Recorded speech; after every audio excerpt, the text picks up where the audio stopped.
Hindi pagbibitiw sa pwesto ni PBBM ang solusyon sa nangyayaring agawan sa teritoryo sa West Philippine Sea. Ito ang sinabi ng isang kongresista matapos ang panawagan ni dating House Speaker Alvarez na bumaba sa pwesto ang Pangulo dahil sa gulo sa West Philippine Sea. Alamin ang karagdagan detalye kay Giselle Simona. Giselle. Naniniwala si Iloilo 1st District Representative Janet Garin na hindi pagbibitiw sa pwesto ni Pangulong Ferdinand Bongbong Marcos Jr. ang solusyon para sa tumitinding girian sa West Philippine Sea.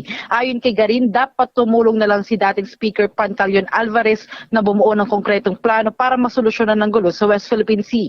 Dagdag pa nito, tanging sambayan ng Pilipino lamang ang may kapangyarihang magtanggal sa itinalagang opisyal. Iginit din ng mamabatas na hindi lang Pilipinas ang nagkakaroon ng isyu sa agawan ng teritoryo, maging ang ilang bansa rin. Matatandang iminukahi ni Alvarez kay PBBM na magbitiw na ito sa pwesto upang humupa ang tensyon sa West Philippine Sea. Giselle Simon, Newslight.